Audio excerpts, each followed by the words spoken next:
Kel, what do you think? Is the media landscape dominated unfairly by Conservatives? Well, we're talking about media dominance. I was trying to count them up today. The ABC has, by my count, if you put together the on-air and digital radio stations, 11 networks, 11 radio networks and 4 television networks, plus they're online. Now, with that's a massive output. That's a massive control. If that was in the hands of a private operator, then you'd say, oh, that's too much in one person's hands. It's in the ABC, but they are left of centre, so they're okay. And I try to work out why it is people who are left of centre want to silence everyone else. Rowan Dean said to me at lunch last Sunday, he said, Kel, it's because they're not interested in reasoning, they're interested in emotions. So they're not thinking things through, they're feeling that this is right and they're feeling that you are wrong. So you can't reason with them, you can't talk to them. All they've got to say is, I find you morally repulsive, you've got to go away and you've got to be silenced. Maybe that's what it is. It's the triumph on the left of emotions over thinking. If that's what it is, this is going to be a difficult battle. Definitely. And Chris, you touched on something earlier this program where you were trending on Twitter, even though you're not on Twitter. I mean, maybe part of the problem is these left-wing journalists spend all their time on a tiny, insignificant platform like Twitter, which doesn't drive any traffic. Maybe if they hopped off there and had a chat to real people, that they could talk to more Australians.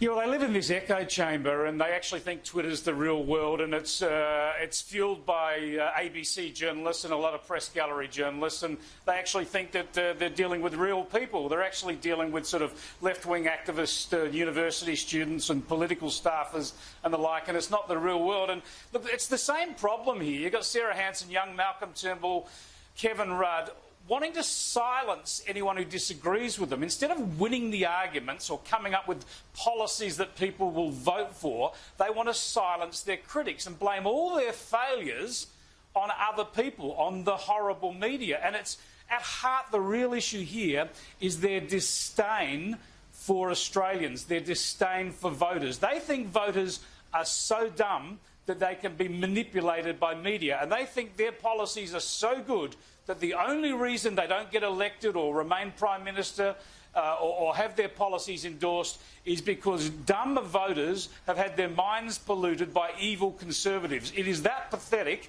but it is dangerous because they have an enormous amount of power through Parliament, through the ABC and through the sort of digital giant support they get, and they're trying to push this agenda. The real worry here, the real scandal in the Australian media environment, and I agree with you, let 1,000 flowers bloom. The real scandal is that nearly $1.5 billion each year is put into 2 public broadcasters who, by law, are supposed to be pluralistic and objective, and they're not. They're just green left mouthpieces. That's the scandal, and that's the only distortion in the Australian media. Yeah, well said. And Rebecca, the media has never been more diverse than it is now. I don't know if you could see the graph there, but there are dozens and dozens of organisations that cater to progressives. It's the golden age if you want to read something. A niche exists. It is out there for your particular orientation. What's the problem? Absolutely. Well, it's never been easier to publish your views via social media to begin with, and or to start up a website and chase those eyeballs if you want to. But the real obvious agenda here is not that there is too little media diversity, but that there is too much. And when Kevin Rudd and Malcolm Turnbull and Sarah Hanson-Young tell you there's there's a problem, it's all about actually shutting down Australian media outlets. It's actually about throwing journalists whose publications they don't approve of out of work. I mean, it's quite extraordinary. This is what they want is the sort of media diversity that you get in Cuba, where every day you get, these sort of new articles and reflections from Fidel Castro beyond the grave. And we seem to be being haunted at the moment by Mr Turnbull and Mr Rudd, who turn out to be 2 of the most miserable ghosts in the Australian political landscape. We have seen them more than 3,500 times. how much more of this Cuban-style diversity can anyone take? Exactly, and like a free media only if it's complementing you, I guess. So that seems to be the stance on the left. Yes. But speaking of media diversity, I want to go back to the ABC because they're a very diverse organisation, and you might recall the $3 million a year ABC Life, which the ABC actually promised to shut down several months ago. Well, it's continuing to churn out garbage articles that no one will ever unironically read, and they wonder why their digital reach is so bad. I wonder how much it actually cost and how long it took to write this headline, 3 simple things Angie tried to make new friends. Or what about this powerful piece of journalism, experiencing pleasure during your period? Kel, this kind of stuff is still coming from the ABC Life. They said they were going to reform this website. Yep. Millions of dollars a year. What's going on? The ABC does not need to react to the market. I mean, when it comes to News Limited, if people stop buying the papers, it goes out of business. If people stop watching Sky News, it goes out of business.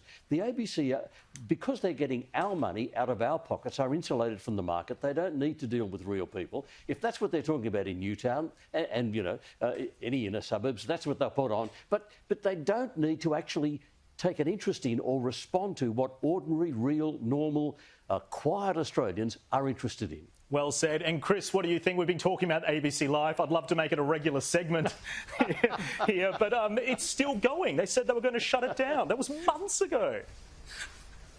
Oh, mate, they are just off the planet. You say they've got diversity. Yeah, they got the socialist left, they got the green left, they got the hard left, they got every variety of left in the ABC. They love this sort of stuff. They love this sort of quirky stories. And they've loved the whole lockdown. You know, they just look, think of them today, right? They've spent the last 48 hours on the ABC, all broadcasting from home, all getting cutesy stories about what to do in lockdown, backing the South Australian government. Good on them. They've locked down the state. They're mocking people like me who said it was an overreaction. And now how are they going to explain it? The whole thing was based on a lie and they're pulling it back because they just love backing what they think are the fashionable causes. They don't think for themselves. Just as Kel said, I agree 100% with Rowan Dean. This is the difference between the left and the right in politics. The left is driven by emotion and the right is driven by rational thought. And they don't think these things through. They go with where they feel that people ought to be going. It's all fashion.